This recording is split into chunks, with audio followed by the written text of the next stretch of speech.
Have you ever wished you could have the speed of a teleport sork on a druid, but with the damage and AoE size of ravens? In the gameplay you're watching right now, I'm clearing a pit 100, and I'm doing the entire thing in about a minute. Not only that, I'm not using any mythics whatsoever. If I can play like a monkey on bad Philippines internet and still clear the dungeon in about a minute, you'll definitely like this build. And because I purposely left out the mythics, that means you can make it even stronger if you happen to have them. And if you want a tankier alternative that's going to be basically the same speed, you can drop the teleport like I've done here and go with a bulwark spam setup and just use shred. It'll be slightly slower, but insane survivability. So there's a ton of options. Now I'm going to break the whole build down for you and all the alternatives, but if you enjoy my content, don't forget to like, comment, and subscribe. Also follow me on Twitch at twitch.tv/screamhard. Now let's get into it. So let me explain the basics of the build. First off, I had options for how I wanted to go with my speed farming build, and originally I was going to go with Grizzly Rage. But even though Grizzly Rage is nice as a lazy build, you get way more top end speed with this build. And this one is still extremely lazy. It doesn't require any additional key presses except for your movement speed and your attack, aka your evade or your shred and your ravens. Everything else is optional and doesn't need to be pressed in order to maximize your damage. The build is designed around ravens, buffing it as much as possible, and we're turning it into a core skill with our chaos perk. Savagery is making it a core skill and increasing its damage, but that means it costs spirit. However, you don't have to worry about spirit at all in this build, because we're using Mjolnir Ring plus Cataclysm. And this is another reason why I decided to not go with the Grizzly Rage setup, because the Grizzly Rage setup requires you to deal with Spirit, and I think it's way easier to deal with a cooldown for Cataclysm than it is to deal with Spirit. So we're funneling all of our damage into Ravens, and that's going to be our main attack. We're using Shred for a dash, our ultimate in order to get unlimited Spirit, and this is also causing more procs of Purge the Infected, which spends our Spirit and gives us more procs of our runes, which we'll talk about soon. Maul is on the bar so that we can use it if we want to for Debilitating Roar, but the only time I ever even bother using this is when I go to kill a boss, and it's really not necessary. But it can increase your damage a little bit, and it's also going to reduce enemy damage if you happen to be in a pinch, but you probably won't need it. Cyclone Armor I basically never touch, but you actually don't have to activate Cyclone Armor because whenever we activate Shred and then go back to our Ravens, it's going to activate our Chaos perk called Wild Transformations. This is going to cause Cyclone Armor to pull enemies in, and also increase our attack speed. And if you don't know, whenever you use a Bear skill, you're going to get Debilitating Roar, and whenever you use a Wolf skill, you're going to get Blood Howl. Those each increase damage or damage reduction by 20%, and most of that's going to happen naturally just from shredding to enemies. And then we have Bulwark on the bar, and this one can be used to give us Unstoppable. We're usually killing things fast enough and moving fast enough that you don't even need it, but if you happen to get slowed or CC'd in some way, feel free to use this. And you'll see here that I did put the point into Innate Earthen Bulwark, so this technically has a lucky hit chance and can proc our helmet, which is going to give us some extra damage. I'll talk about that shortly. But first, let me give you a basic rundown of the gameplay loop. So you can see here my spirit is running out pretty quickly. That's because of Purge the Infected. But when we use our ultimate, we have no issues with our spirit. Now this allows us to spam our ravens constantly. And of course we have unlimited spirit, so we can use our shred and dash to enemies. Now you'll see here that we've got this new icon on our evade, and this is happening from our runes, which I'll get into the specifics of here in a bit, but this allows you to teleport, which is great because you can go through walls, and Shred can also go through walls. So you can basically just jump around everywhere and never have to stop. And it might be a little bit of overkill, but we actually have max movement speed in this build, assuming that your gear is perfected. Mine is not perfected, so I actually have 139% plus 48.8, so pretty much max, but not quite. But that would easily become max if I had a GA on my Gathlin's Birthright for movement speed. Speaking of Gathlin's Birthright, this is our first item, and this one actually gives us a lot of damage. I will say, however, for this version of the build, I actually prefer Air of Perdition, and the reason is because Air of Perdition is automatic damage, whereas this one requires you to get stacks, and then you get the damage. So if you're trying to speed through a dungeon, Air of Perdition is going to be the better choice. But basically, if you don't know how this works, this activates two other Keystone passives, the Perfect Storm and Earthen Might, so we actually get 3 Keystone passives total. But the Earthen Might is not going to proc with our Storm skill, which our Ravens is. Instead, it's only going to proc if we happen to get an Earthen Bulwark to hit enemies. So most of the time, that part of it you're not even going to stress about, which is another reason why Air of Perdition is the better choice. For a chest, we're running Fists of Fate, although this is just where I got my Fist of Fate with a lucky hit chance GA. This could go on any of your other slots, and there's actually a lot of room to move these around in different ways. So for example, let's say you have a Shroud of False Death and you want to use it on your chest piece. The Fist of Fate could go down to the boots or the pants. The boots and the pants could go to the gloves, the chest, but basically anywhere you want to over here, you're going to be fine. It's not necessary to use these legendary gloves, but it is kind of nice because this gives you maximum Raven size, which is 100%, but we already get 65% on our amulet anyway, so we're not really getting that much from it, so it's not the end of the world if you swap it off. So just know that there is a lot of room for moving these around however you want to. So the Fist of Fate is going to offer you a big damage multiplier, and it's also giving you a bunch of lucky hit chance, which is going to help you proc some different stuff. And I'll get into which things you're going to be proccing once we get to those. On the gloves, I'm running Stampede, and like I said, this isn't required. You could go with multiple different options here. And there's also the Wild Rage aspect, which works here as well. On the pants, I'm running Banished Lord's Talisman. This is how we're getting our overpowers. And this actually procs fairly often because we're spending a lot of spirit, so I definitely recommend using this one. For my boots, I'm using the Kilt of Blackwing, and this one is very good for ravens, so use this no matter what you do. And remember that you can put this on any of these slots. For a weapon, we're running Stormco's aspect, and this is what's making our Raven skill into a Storm skill, and lightning damage. Don't forget to temper the chance for ravens to deal double damage here. And once you temper onto both your weapons and have the Kilt of Blackwing, you're going to have 100% almost guaranteed. For our amulet, we're running Shepherd's aspect, and this is going to scale based off the number of companions you have. And we actually have quite a few because we are using our companions passive, which gives us all of our passives without having to have them on the bar. We've got Stampede giving us +1 of each, and we're running our Spirit Wolves. Now I actually went with Spirit Wolves over Cox because it felt a little bit more consistent for going through the dungeon and killing enemies. But I do think I would rather have Cox when it comes to actual damage. For example, once you're on a boss, you'll kill it a little bit faster if you have Cox versus having the Wolves. So really it comes down to consistent damage versus spike damage. And just in general, we have a lot of choices with our runes that we could do. So no matter which runes you probably have a pretty good setup. Don't forget to temper the Raven's active size on here. And then instead of the overpower damage that I have here, you're going to want Cataclysm cooldown reduction. Just in general, make sure you guys click on the link under the video and go to my Mobalytics guide, because there you're going to see all the detailed stat breakdowns. I actually had somebody get mad at me in my last video because my recommended for the Gathlin's Birthright was ranks to Humanity having the Masterwork bonuses, but I just happened to have a triple Masterwork into Willpower.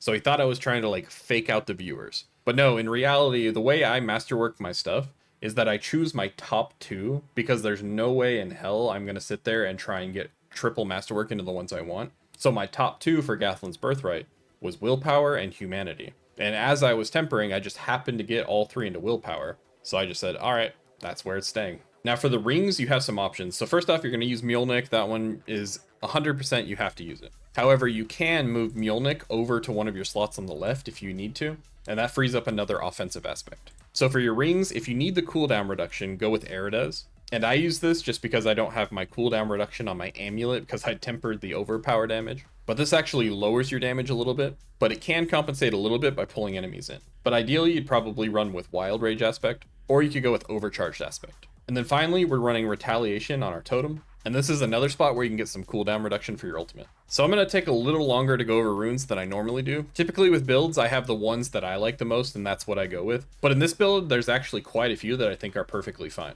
So I think no matter what, you should use the Pock rune, because this one generates a lot of offering. We're constantly spending spirit, so it's really good. Now I've got this with the teleport right now, but you could put this with something else if you wanted to. For example, I do kind of like Bach rune with my teleport, because then it's a little bit more consistent with when I can use it. And it also means I can use it without enemies around to make me spend spirit. Although technically you could just spam your ravens the entire time and it still kind of works. Just know Bach is an option.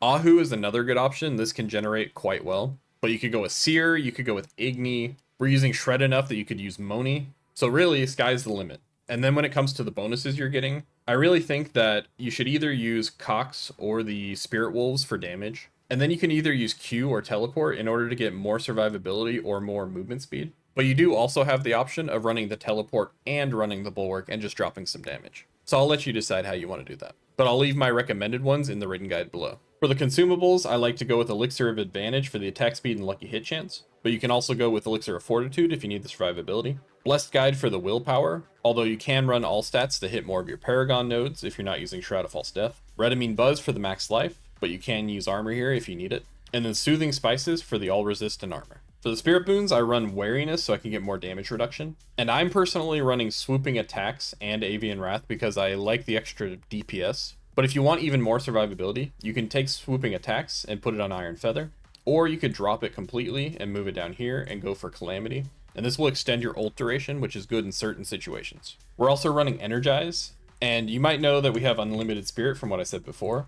but we're using Energized in order to make sure that we're always maxed out on Overabundance, because this is a 300% damage multiplier. By the way, just to make sure I've covered these fully, Purge the Infected is giving us guaranteed critical strikes. I already mentioned that it makes us spend Spirit, which is good for the build, but it's also increasing the damage of all of those hits. Then for our last Spirit Boom, we're running Calm Before the Storm, and this is giving us insane ultimate cooldown reduction. Although you might not notice it cooling down as much as you'd like if you're not using Fists of Fate with a high lucky hit chance. So definitely prioritize this if you can, but I have run the build without any lucky hit chance, so I know it's doable.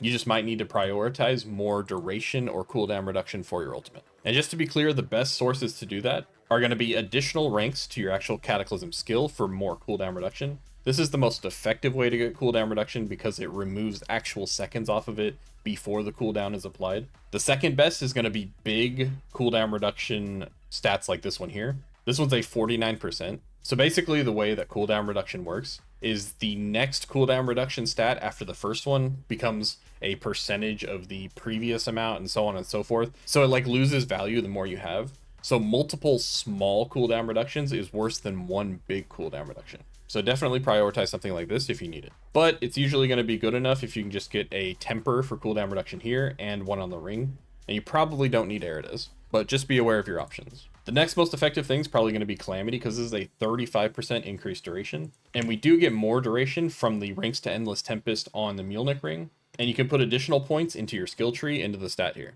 And then the cooldown reduction on our totem. It's pretty easy if you put enough of those together. But in case I didn't make it clear, Calm Before the Storm and Fists of Fate is all you need to keep your ult up. For the skill tree, we're putting points into Maul. And then we're moving down and maxing Wild Impulses to increase our damage and our spirit costs. We're going to put 3 points in Shred just so we can dash every single time we use Shred. We're doing the 3 points in Bulwark so that we can actually get lucky hit chance here and occasionally trigger our Gathlin's Birthright. Although if you're not using Gathlin's Birthright and you're using Perdition or something, you can remove this point. We're getting the 3 points in Cyclone Armor so that enemies get pulled in and we reduce their damage. We're maxing Backlash for more damage, maxing Ancestral Fortitude for more resistances. We're doing 3 points in Debilitating Roar to get the extra damage whenever we activate a bear skill. Although we won't use this that often, so if you're planning on being completely lazy, you can literally remove these 3 points. We're maxing basically all of the passives in this tree in order to get more damage. Keep in mind you only get the Nature's Reach bonus if you're far enough away from enemies. We're maxing Electric Shock for more damage when enemies are immobilized. We're maxing Envenom for damage, as well as Resonance, Defiance, and Catastrophe. If you get extra points from somewhere else, you can max Natural Disaster as well and get some extra damage when enemies are CC'd. We're also getting more damage from Quick Shift. We're just putting 2 points into Cataclysm and then the 1 for the extra duration. Although it looks like I have 1 extra point here. So basically this is your flex spot, whatever extra points you can just dump into here. Or if you don't need the cooldown, then dump those points into something like Vigilance and get some extra damage reduction. Then for the Keystone passive, we're going with One with Nature. This increases our damage and gives us all of our passive companions without having them on the skill bar, which is very nice. For the Paragon boards, we're going with Keeper on our starter board. Then we're moving up and we're attaching our Heightened Malice board. And here we're going with Spirit. Then we're moving left, attaching our Ancestral Guidance board. And here we're doing Human. Then we're moving down from there. We're attaching our Thunderstruck board. And here we're going with Earth and Sky. And then finally to the left, we're going to attach the Untamed board. And here we're running Dominate. If you don't have Banished Lord's Talisman for whatever reason, you're going to want to take Dominate and just replace it with either Fulminate or Headhunter. Now somebody had requested that I show Paragon boards with lower levels, but keep in mind that I have those in my written guide in the link below the video. But basically it's pretty straightforward. When you're going through the tree, you're not going to grab any of the extra nodes. For example, these blue nodes here. You're purely going to focus first on going through and getting your glyphs and your legendary nodes. When you get your glyphs, make sure you hit your bonus, but don't put any additional points in past what you need to hit your bonus. Once you've gone through the entire tree, gotten all of your legendary nodes, all of your glyphs, and all of your bonuses, that's when you start going through and hitting your side rare nodes like this one. Then once you've got all your side rare nodes, which by the way, you should prioritize first, the ones that give you resistances and armor to make sure you can cap those, then you can go for max life. And then just work your way through the tree, grabbing any of the additional rare nodes. And once you've got all of your rare nodes, that's when you start putting the extra blue nodes. And just as a rule of thumb, you're going to prioritize your resistance nodes and your armor nodes if you need them, although armor nodes are not very efficient. So I'd recommend going with skulls in your accessories. Once you have your armor and resistance, then you can go for max life nodes. Then you're going to want to fill your highest damage nodes inside each of your glyphs. especially ones like Dominate that have such high additive damage. Then if you have points left over, you can go through and grab all of your small nodes, like the 10% damage here, here, and so on. And then finally, if you run out of everything useful that you can possibly grab, just dump your additional points into willpower, and it'll give you a little bit of a damage boost. For your mercenaries, you're probably going to need to go with Rahir for the resistances, and then you can get a little bit of extra attack speed occasionally from Varyana by going with Bloodthirst. So I think I covered pretty much everything. Definitely drop some comments below if you have questions, or join our Discord at discord.gg/screamheart and you can ask me questions there as well. Let me know if there's any other builds you want to see this season, or any builds you want me to test on the PTR. Don't forget to like, comment, and subscribe, and thanks for watching. Daddy Druid out. Subscribe to Scream Heart. He's more than an old fart. He makes lots of fun builds. I promise his streams chill. He should probably be faster. Come watch this disaster.